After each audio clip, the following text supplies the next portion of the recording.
Abah Channel. Like, share dan komen channel Abah Yu Channel Ya. buat sobat semuanya. Terima kasih.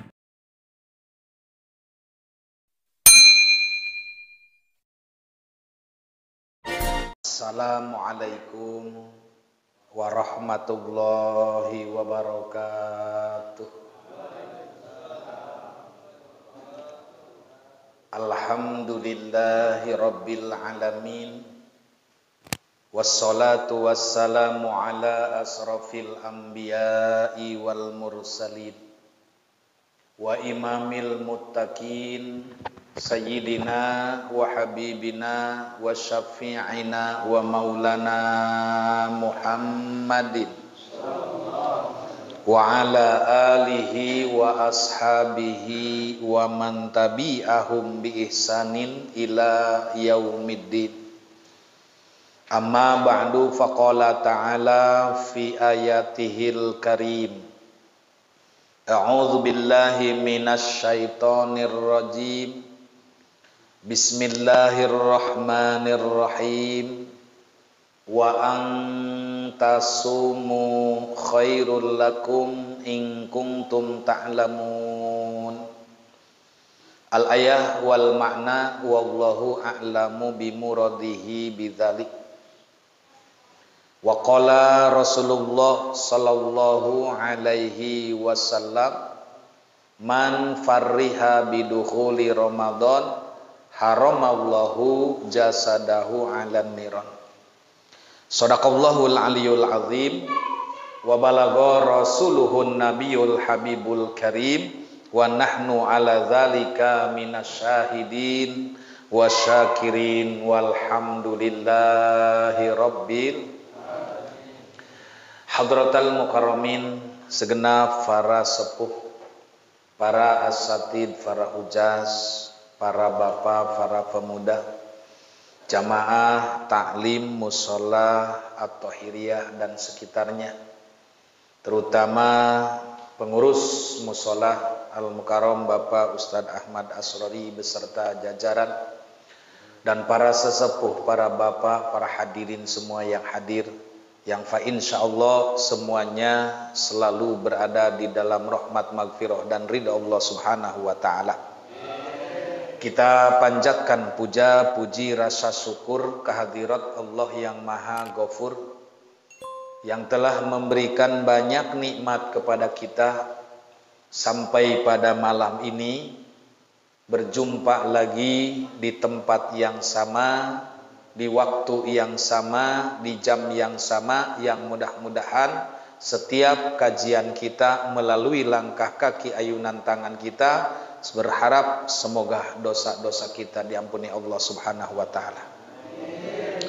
Salawat teriring salam tercurah terlimpah keharibaan junjunan alam Nabi besar Muhammad kepada keluarganya, para sahabatnya, para pengikutnya, dan seluruh umatnya hingga kita yang selalu merindukan mengharapkan kelak syafaatul ummahnya. Amin ya Allah ya Rabbal. Hadirin jamaah yang dirahmati Allah, malam ini adalah malam akhir tawakuf sementara pengajian rutinitas di mushola at-tahiriyah, berjalan terus dari setiap pembukaan ketemu lagi penutupan. Begitu terus sampai kapan kita tutup buka ila ajalin qarib, sampai datangnya ajal. Kalau dalam hadis mah minal mahdi ilal lahdi, can asup liang lahad mah terus bae ngaji.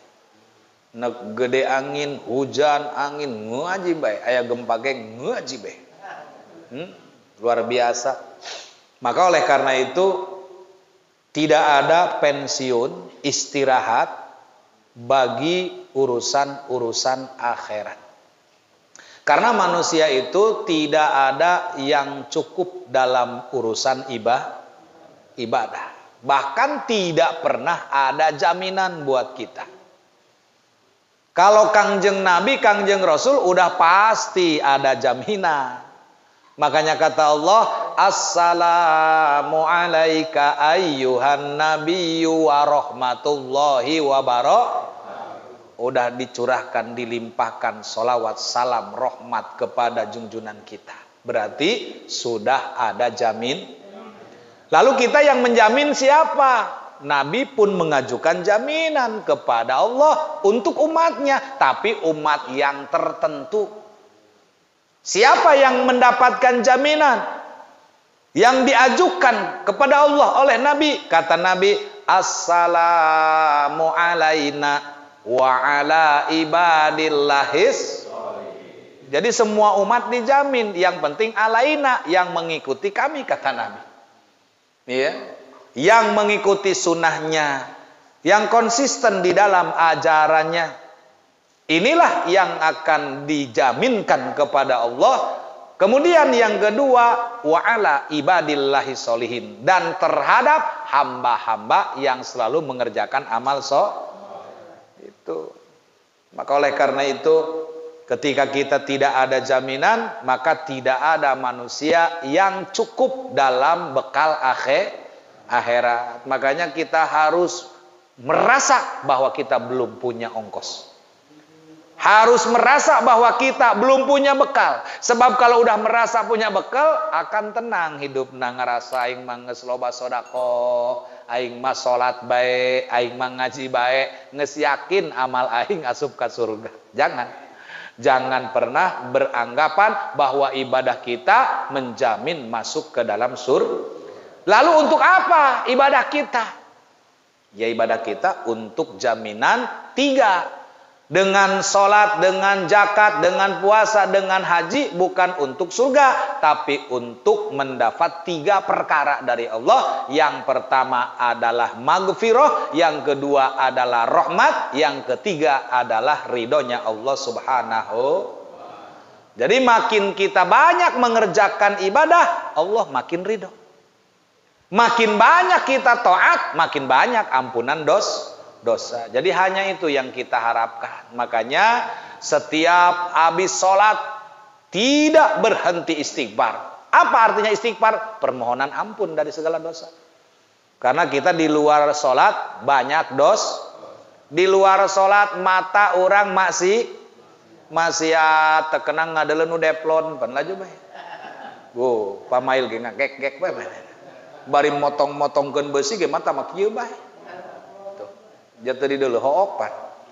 Komo aceh mah matan 5 pan loba nu behoy.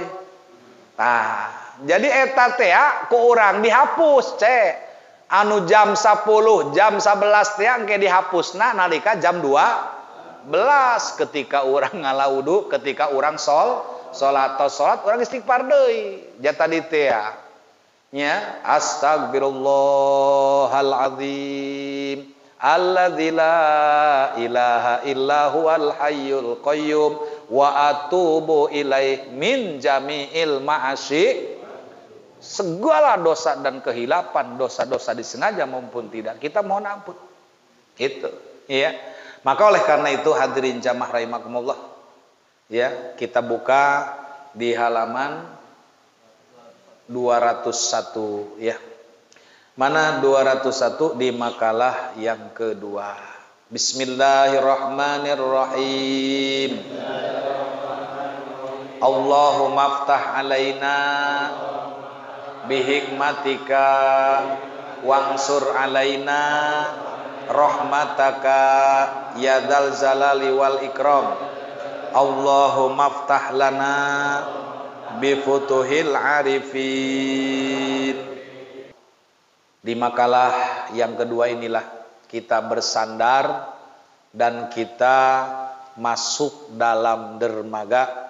Insyaallah nanti akan berlayar kembali di bulan Syawal. Mudah-mudahan Allah berkenan memberikan kita sehat panjang umur. Bagaimana di makalah yang kedua? Merupakan sebuah hadis di mana Nabi Shallallahu Alaihi Wasallam bersabda, kata Nabi, sitatun la'antuhum wa la'anahumullahu. Ya. Ada 6 golongan manusia yang aku kutuk dan Allah pun mengutuk mereka. Masya Allah. Geus mah dikutuk ku Kangjeng Nabi, ditimpah deui dikutuk ku Allah Subhanahu. Waduh. Ulah-ulah dikutuk Allah. Dicongcong bebek bege. Ya. Nah, bagaimana Allah Rasul mengutuk di antara 6 golongan? Serta setiap nabi yang doa-doanya diijabah pun sama-sama mengutuk mereka. Ditambah lagi kutukan-kutukan para nabi dan para roh. Nah, mana diantaranya kutukan untuk 6 perkara? Harus hati-hati. Yang pertama, orang yang suka menambah kitab, ya, menambah kitab Allah dengan sesuatu yang lain dan mewakilnya dengan takwilan yang tidak sah. Inilah orang-orang Wahabi tidak percaya kepada tafsirnya ulama. Mungkin ini yang dia pahami. Tidak boleh menambahkan. Dianggapnya dengan menambahkan berarti menambahkan Al-Quran. Bukan. Kalau menambahkan tidak. Tapi ini hanya menafsirkan. Pakai takwil. Ya. Justru kita akan tersesat jikalau tidak menggunakan tafsirnya para ulama. Jadi kalau ada orang bicara kembali ke Quran dan hadis, itu bohong. Bagaimana kita mengatakan kembali ke Quran ke hadis? Bukunya hoka Quran yang hadis gitu ulama. Bagaimana kenal kepada Allah dan Rasulnya? Dari ulama, dari guru kita yang mengajarkan alif jabra, alif jari, alif paseu. Kemudian kita diajarin Fatihah, diajarin Quran, kemudian diajarin sholat. Kok tiba-tiba ngajak kembali kepada Quran dan hadis? Berarti kita disuruh mengkhianati para alimil ulama yang sudah dikukuhkan oleh ulama. Di antaranya 4 tadi, Al-Quran, hadis, ijma dan qiyas. Ya kalau mau kembali aja, nggak usah ngajak-ngajak. Emang ente habis tersesat, baru sadar apa ngajak kembali? Jai mete kemana-mana tiba lagi. Gitu. Jadi kita intinya apa? Intinya ingin dijauhkan dari ulama, ingin dijauhkan dari berbagai kalangan madhab. Sedangkan kita ini adalah orang ahlus sunnah dalam bentuk tawasul. Itu jaga baik orang makudu make pelantar, ya. Jadi tidak boleh orang yang suka menambah kitab Allah. Dulu pernah terjadi sebagaimana orang-orang Yahudi, orang-orang Nasrani tidak senang dengan ayat dikurangin. Dia ingin menambahkan, ya contohnya Taurat, Injil, itu yang dimaksud, ya. Nah, kemudian yang kedua, orang yang mendustakan ketentuan Allah. Allah punya kudrat dan iradah. Allah punya qada dan qadar. Maka di antara salah satu qada dan qadar Allah ini didustakan alias tidak percaya. Ada nggak yang begitu? Bukan ada aja, banyak. Malah orang terkenal. Iya, orang terkenal. Apa katanya? Orang-orang peramal. Tuh dianggapnya peramal. Neraka surga katanya. Kayak udah pernah ke sono aja. Tuh, ya. Nah, maka oleh karena itu inilah termasuk mendustakan ketentuan Allah. Sudah ditentukan kita bahwa mati di dunia masuk ke alam akhir.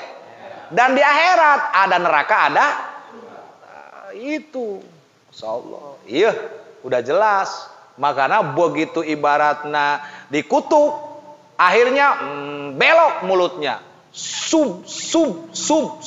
Kan itu bisa sub-suban. Ya. Ya itu. Kenapa? Karena dilaknat Allah, dilaknat Rasul dan para nabi. Awas, hati-hati, ya. Yang ketiga, penguasa yang otoriter. Kumaha aing teu karunya ka rakyat menek balangsak, nek modar, nek susah, nu penting aing Ini penguasa yang otoriter. Padahal Allah kadang-kadang memuliakan orang yang telah Allah hinakan. Awas, ada yang mulia menurut manusia tapi hina di sisi Allah. Ada juga yang hina dipandang manusia tapi mulia monggo Allah Subhanahu. Dan kadang-kadang Allah menghinakan orang yang telah Allah muliakan. Awas, manusia bisa terbalik. Makanya ini kita semua masih di perjalanan. Jangan terlalu bangga, jangan terlalu merasa hina. Ya, wala tahzanu wala tahinu wa antumul a'launa in kuntum mu'minin. Jangan kau bersedih, jangan merasa hina, berbangga ialah kalau kamu memiliki keimanan. Jadi harus bangga dengan iman, pertahankan iman. Walaupun kita kaya dunia, milioner, bro dipantok, bro dijuruk ngalayah di tengah imah, tapi lamun miskin iman mah sarua bae bohong, lantaran dunia mah hanya sementara. Gitu, ya. Nah, maka oleh karena itu yang keempat, orang yang dilanat Allah dan Rasulnya, orang yang suka menghalalkan apa yang telah Allah haramkan. Jadi merubah hukum. Anu halal dijieun haram, nu haram dijieun hal. Apakah itu tidak ada? Banyak. Lihat, pikih-pikih sudah dihancurkan dengan pemahaman bisnis. Contoh yang sering kita lihat, bahkan di Pangpang namanya. Pegadaian, mengatasi masalah tanpa pan keren kan dengan nama itu. Pegadaian, mengatasi masalah tanpa, ternyata dibalik. Geus maloba masalah ngagadekeun tambah masalah. Kenapa? Lantaran di dalam penggadaian ada riba. Orang pinjam 1 juta, bunganya sebulan misalnya 200.000. Sekarang bagaimana dia mau nebus motor, sedangkan dia cuman satu-satunya untuk nyari duit di motor, motornya digadekeun. Logika, di mana mayaran hutangna? Ka Agus boga motor, sedangkan eta pendaringan penting ngojek. Digadekeun ka Ustad Aas 2 juta, cek Ustad Aas teu naon, nu penting dia tiap bulan 400.000 bungana. Ngaheueun bae Gus mah butuh ieu. Pugu sorangan neangan saperak 2 perak tina motor digadekeun, tapi mainna teu usaha, katebus moal. Ngabengkakan teu bungana. Tah, gitu. Di mana hayang mengatasi masalah? Anu aya malah tambah masalah itu. Ya, tapi dimenangkeun bae ku pemerintah mah. Ulah-ulah nu kakarak nu kitu, perjudian ge disiapkeun di Pulau Sarebu. Bahkan tempat jablay ge diantepkeun, tiba heula eta di Jembatan Genit, mun teu dingaran Jembatan Genit sampai iraha ge moal anggeus eta jablay. Kecuali diganti jembatanna. Ulah Jembatan Genit deui, atuh masih ke Jembatan Genit atuh garanit bae dinya. Gitu. Lamun cek urang teh mah saha si eta camatna, saha si eta wali kotana, saha si eta gubernurna, maknya kuali jodoh bege anu gede bisa diacak-acak ari eta. Makana Aceh lamun lewat dinya kikian mah jadi beheung. Mas, dia mus mas mamat tengah deuleu sakali jeung make samping make peci. Pak Ustad, enggak apa-apa Ustad mah ngalap berkah. Aduh, ampun begedak. Kemudian yang terakhir, orang yang akan dilaknat oleh Allah dan Rasulnya, orang yang suka meninggalkan sunnahku karena menganggap sepele. Tuh. Jadi jangan menyepelekan dengan sunnah. Ya, karena kita banyak sekali menyepelekan sunnah. Lah sunnah yuk. Lulah, justru keuntungan ibadah justru datangnya dari sunnah. Ibarat kerja mah lemburan eta. Wow, gaji nama letik sabetana, bu. Tuh, gitu, ya. Maka sesungguhnya Allah tidak akan melihat mereka di hari kiamat dengan penglihatan kasih sayang. Artinya mereka tidak akan mendapat pertolongan. Geus teu dulu ku rahmatna, teu dulu ku kasih sayangna, teu dikarunyaan, berarti celaka. Itu, ya. Nah, ini hadis riwayat Imam Turmudi dan Imam Hakim daripada Siti Aisyah, dan Hakim sendiri dari Sayyidina Ali bin Abi. Komplit ini riwayat hadis, Masya Allah. Makanya ini 6 perkara tadi jauhi, hindari sebisa mungkin, karena yang melaknat adalah Allah, Rasulnya, bahkan seluruh para nabi yang doanya dijabah. Ini luar biasa, ya. Nah, maka oleh karena itu hadirin jamaah rahimakumullah, karena malam ini adalah malam tawakuf sementara, ya, tentu di mana ada pertemuan ada perpisahan, ada awal ada akhir. Maka yang ingin saya sampaikan, yang pertama, permohonan maaf yang seluas-luasnya. Dari awal saya ngaji, buka sampai ditutup kembali, bukan tidak mungkin, tapi pasti banyak kesalahan, banyak kehilapan, banyak sekali ucapan yang tidak berkenan, sikap perilaku yang tidak berkenan. Maka malam ini saya sampaikan kepada pengurus khususnya dan umumnya kepada jamaah talim, saya atas nama pribadi mohon dibukakan pintu maaf yang seluas-luasnya. Yang kedua, ucapan terima kasih atas kepercayaan amanah memimpin pengajian di setiap malam Kamis ba'da Isya. Saya masih diberikan kesempatan dan amanah, mudah-mudahan mohon doa untuk bisa membawa amanah dari masyarakat ini, sehingga kita bersama-sama bukan hanya ketemu di majelis taklim di dunia, mudah-mudahan ketemu sampai surga Allah Subhanahu wa taala. Ya, terima kasih atas segala apa yang sudah disumbangsikan, yang sudah diberikan, infak, sodakoh, saya terima dengan lapang dada. Mudah-mudahan menjadi berkah buat kita semua. Ya, ini saja tentunya yang dapat saya sampaikan. Hadanallahu wa iyyakum ajmain. Wassalamualaikum warahmatullahi wabarakatuh.